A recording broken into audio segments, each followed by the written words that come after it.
Everybody, it's Gil here with the Sailing Vessel Dream Chaser, and I hope you enjoyed last week's video as we got back out on the water with the powerboat and we celebrated some of the first responders in our town in our own little unique way. Even during all of this quarantine and shelter-in-place things, we arranged a bit of a boat parade, and we only went through the residential canals. So essentially the attendees of this parade were just people that could step out of the backyard and look right at from their yard, or they could sit inside of their Florida room, their outdoor patio, if you will, and wave and see it. It was really a neat thing to do. Frankly, it felt like something to do. It got us out of the house. We had 25, 26 boats, something like that. A couple of people playing their patriotic music. If you didn't see that video, I will put a link to it right up in this particular corner. I'd encourage you to check it out. It was pretty cool. This week, we're going to talk a little bit about batteries in the sailboat. So as most of you know, we're talking about bringing our sailboat back here from New Orleans to the south coast of Florida. And I have some projects that I need to do on it. I've been leveraging somebody, a lady named Angie at Saltwater Marine back in Louisiana. She's been doing work on the boat for us, really helping us out with some of the little projects that if I were to drive the 12 hours back would be something I would have to spend quite a bit of time doing. So everything from installing a windlass, the electrical breaker and remote controls along with the handheld remote for the windlass. She did that. Just this week, sadly, worked on the head.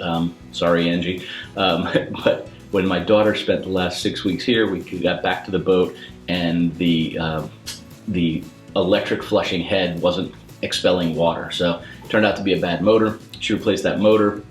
She's done work on the alternator for us. Just a bunch of stuff that's been really helpful that would have just been things I had to take care of that are somewhat time consuming. And, you know, all in all, she probably did 20, 25 hours worth of work, which is great. It means that it's stuff that we don't have to do when we get back there. We can sort of concentrate on either the things that I want to do personally or the things that would have been maybe too costly or just too time consuming. So this week we're going to talk about batteries. One of the things on Dream Chaser is we need to replace the batteries before we make this sail across. I've been planning what I want the batteries to be like on this boat now for a long time. And for anyone that has a large boat, a large boat project, you know you have to sort of make compromises that when you do certain projects. Ideally, we'd rewire the whole boat, but that's just not in the cards right now, and it's certainly not something we have to do before we sail it back here. It's not unsafe. We're looking at batteries, and there's an interesting debate. If you search anywhere on YouTube, if you look anywhere online, you're going to hear people talk about lithium batteries, right? It's typically lithium iron phosphate. That's the most common, the safest battery. You'll see it referred to as Life PO4 in some as well. That is the lithium iron phosphate battery. They're the most stable of the lithium batteries, significantly lighter, about half the weight of traditional wet cell flooded batteries. Those are the kind where you pop the tops off and you have to fill it with, distilled water. And when you do the long-term math, lithium batteries are a better choice. They tend to be cheaper, more reliable, and they give you more usable energy for less cost and less space in most cases. I think that's pretty hard to argue with, right? If you just sort of do the math on, I'll give you a couple of examples. A flooded wet cell battery, let's just say you get a 100 amp hour battery just to make the math easy. A 100 amp hour battery only has a usable 50% capacity. So really you should never drop that thing down below 50 amps worth of usage. So right there you've sort of cut the efficiency of that battery by 50%. The other thing is it has a very ineffective charging capacity. So you have to charge it at a lower rate than you do lithium ions or other lithium iron phosphates or other technologies, but wet cell flooded are the cheapest. So there's another downside to it. The other thing is the life of one of those batteries. Your average wet cell flooded battery has a life of about 3 to 5 years. If you take that on the conservative side, let's say 3, because I can tell you I haven't received 5 years out of mine in a while now. Granted, I'm not always doing the maintenance exactly like I should, which is the problem most people have with these batteries. So 3 years, let's call that 1,000 charges or something like that. You can sort of do the math and figure out what your cost per amp hour is over the life of that particular battery based on the cost of the battery. And if you look at a battery of that sort of quality, you're probably talking $300 on the cheap end, $400 on the higher end, a wet cell. Now you can move over to the lithium batteries. You're going to get one, let's just say it's again a 100 amp hour battery. you can theoretically drain that thing all the way down to 0 and back up. But I don't know that that's probably the most efficient, so let's just say you're going to do it at 85%. Now, of that 100 amps, you get 85 amps of usable energy, so significantly more than its wet cell counterpart. When you then do the math on the fact that you can charge them significantly quicker, your total cost of ownership tends to go down over time because I'm not running a generator or running shore power, whatever it is I'm doing to charge those batteries or running my engine. I can do that for a shorter period of time at a higher amp input to charge those batteries fully back up. So going back to that example, the lithium ion, so 100 amp hour battery, you can get 85% of it, so you have 85% efficiency, now you have 85 amp hours of usable energy, it charges faster. Its life cycle, most of these companies now are guaranteeing, I think Battle Point guarantees their batteries for 10 years. So now all of a sudden you start doing the math and you're saying, okay, now it's 3,000 to 5,000 charges. And I know some people that have had these things in boats now for 10 years. If we say 3,000 to 5,000 charges rather than 1,000 charges, it is now a significant difference in that total cost of ownership over the life of the battery. So that's just sort of the facts behind batteries, right? Long term, much higher upfront cost, but less expensive overall over the lifetime, and an easier battery to use for lithium ions. Lower cost of entry and ownership on the wet cell, doesn't have the life cycle. So the question is, what do you do, right? You think it's a no-brainer. Well, I think it's very situational. And in our case, we're actually going to do something that's a bit unique. We're going to choose the wet cell batteries. And the reason we're going to do that is I don't anticipate to rewire that boat for another several years at least. And this will probably get me the batteries that I need that will run the boat effectively and efficiently. It's what the designer initially had in the boat way back in the day when they built it. The technology is still there, it's still known, it's a known entity, it works. It does require maintenance. I am going to have to be very, very diligent about making sure that I'm topping off these batteries with water on some regular basis. But those are sort of the interesting things that go into a decision like this. It's not always as simple as, on paper, which one's better. On paper, lithium iron phosphate would be the way to go. In our situation, I intend to put wet cell batteries in. And as I mentioned before, the cost of doing so will be significantly less, especially given that this is the way the boat's set up today. I won't have to change anything. If I were to put lithium iron phosphates in, one of the other things I would want to invest in is a higher throughput or higher output battery charging system, both on the engine, the generator, as well as the electrical shore power one. That additional cost factors into that total cost of ownership. But why have this great Cadillac of a battery if you can't put in those extra amps to really make it that efficient? So for us, we're going to choose flooded wet cell, and we're going to do ours with 6-volt batteries rather than 12. So why are we choosing 6-volt batteries? It might be what you're asking yourself, and there's a couple of reasons. There's sort of an old cruiser's methodology that follows this line of using golf cart batteries, and I'll talk about why here in just a minute. There's a couple of reasons for us. I believe the batteries we're going to choose, just so you know, are going to be the Trojan T105s. It is a 225 amp hour battery when set with 2 of them together. Again, these are 6 volts. So you have to put 2 batteries in series in order to bring it up to 12 volts. So a battery in series basically means that I'm going to go from the negative to the positive and connect those 2 together and then use the opposite positives and negatives for my actual output. Think about what you do when you put batteries in a flashlight. If your flashlight takes 2 batteries end to end, let's just say it's a AA battery, right? It's got the little tip on the top, that's the positive. You have the tip up and the tip up. Those 2 are touching one another. It's positive to negative. I don't know if you know this, those batteries are 1.5 volts each. When I put 2 together, I now have a 3-volt battery. So that's an interesting thing to do. When you put something in series, you double the output of it. I have 2 batteries with a positive and a negative, positive and negative. I would take the positive and the negative and connect them together, right? Just like those AA batteries end to end. And then this would be my output to my, let's just make this real simple, to my light or so whatever it is.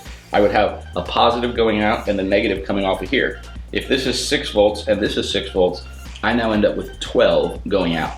And that's exactly what we need. On our boat, it is a 12-volt DC system. What I ended up with in the boat, and this is what's there right now today, there is one Group 27 starting battery for starting the engine, and there's one Group 27 battery, deep cycle marine battery, just bought off the shelf at like Walmart, right? The cheap one, that's sitting there for the house bank. And if we were to try to use that for the house bank, you know, it would run things for a few hours and then it would be dead. So we really need to do something about these batteries when we're going to make some kind of a trip like this. So if you happen to see the video, if you didn't, I'll put a link to it up in this corner if you're in a mobile device, or down in the description below. One of the things we had to do during our refit was, in our galley, there's a U-shaped seating, and underneath the seating, you know, you lift the cushions up, you lift up the little hatch, if you will. There's storage in there. That's where the batteries were in our boat. Well, that whole floor was rotted. It was rotted from years of the coach house leaking water down below and just rotting out the supports that held up that portion of the floor. So during the refit, I rebuilt all that. I glassed in new supports for the bottom of from the hull up to the floor itself, supported the floor not only of the galley itself, but that gave me now a framework that I could put a floor on, if you will, for inside of those particular cabinets. Those cabinets are where we store the batteries. But we don't just want the batteries bouncing around or sliding around in there. God forbid in a seaway, you know, batteries at 100 pounds a piece or 60 pounds a piece can become pretty bad projectiles.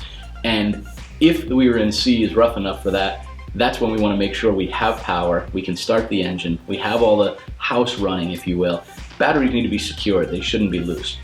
Today, they're just sitting in there, not strapped down or anything. It would not be safe to do that. We must fix it before we sail across. So how do we do that? Well, the easiest way to do it is to make a battery box. Now we have battery boxes for those big 8B batteries. So I have 4 of these large plastic battery boxes, and each battery box would hold 2 of the 6-volt batteries. But they're bulky, they take up a lot of space, and they're not an efficient way to store a larger number of batteries. So how do you make it safe? Well, the best thing to do is build a battery box, and that's what we intend to do today. That's what I have right here. I'll show you in a minute. We're gonna build a battery box. I want my battery box to be big enough to hold at least 6 of these 6-volt batteries. So let me show you how we went about creating plans for this particular project. So anytime you're gonna go about doing a project such as this, you really need to know the specifications. And here's a great example. I'm in Florida, the boat's in New Orleans, I haven't bought the batteries yet. But I need to know the dimensions of each of these batteries. I need to know their weight, their height, their width, the configuration of the terminals on the top of it, where each of the water fills are, where the tie downs are. I have to know every aspect of this battery to be able to plan something that I can build here and bring back to leverage and use. So what do we know about these batteries? We know they're 10 1/4 inches wide. We know they're 10 1/4 inches long, 7 1/4 inches wide. We know what their height is. Those are the factors that we need to consider when we lay out how we want to set them in a box. And for us, we've chosen this configuration. I'm going to put it up on the screen here, and you can see now how we're going to build this box. It's going to be made out of 3/4 inch thick plywood, so you can see the outer lines on this top view are just that. And for each battery, you can see where the positive and the negative terminals are. And what that means is, when I get these batteries in here, I will have to draw, to connect the positives to the negatives from the top row to the row just below it. Nice and simple, we'll make custom cables that are just that long.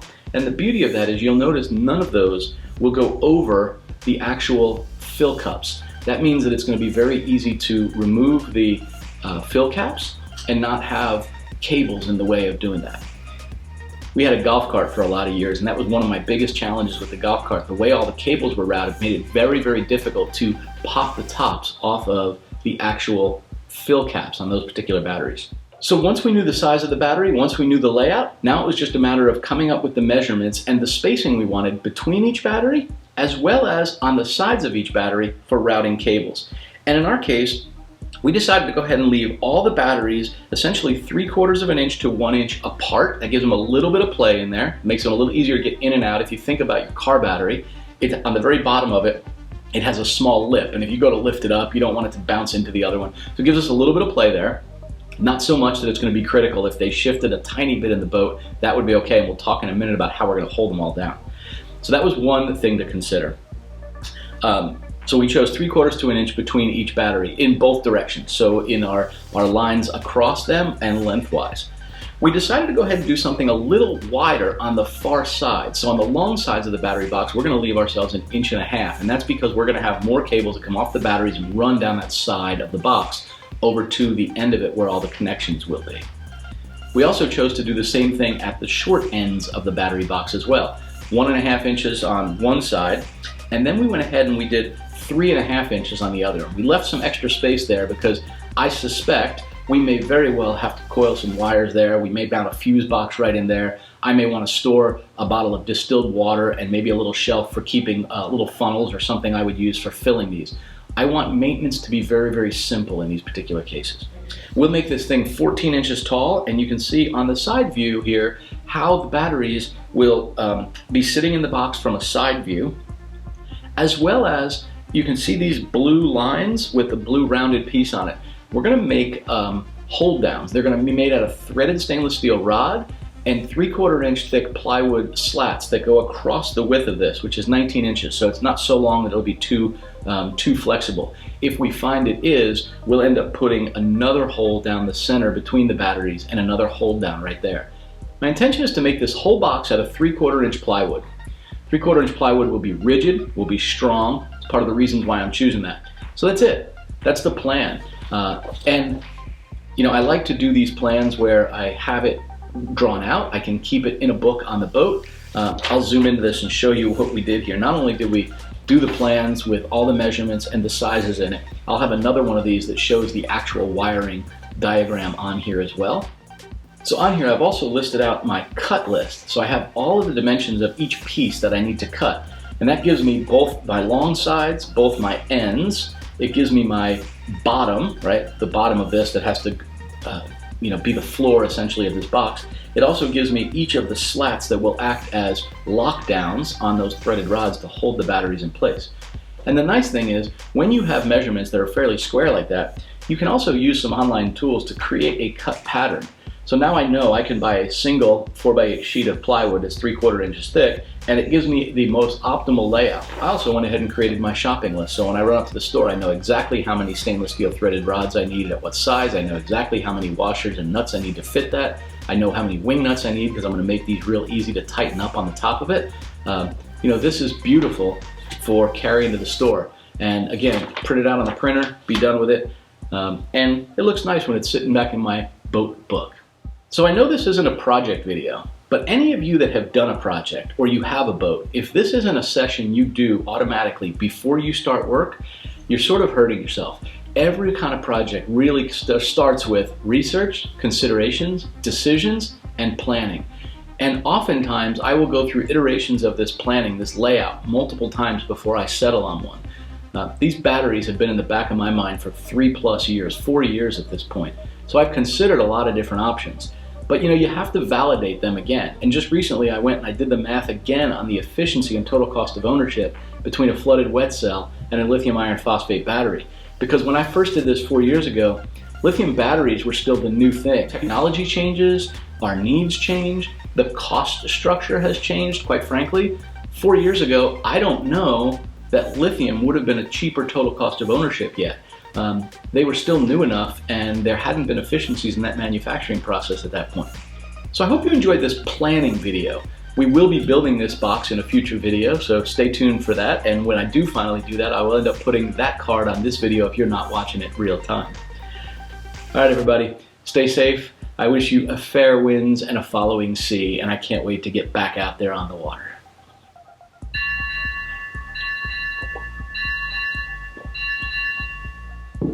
Ship's bell, it's 8 a.m.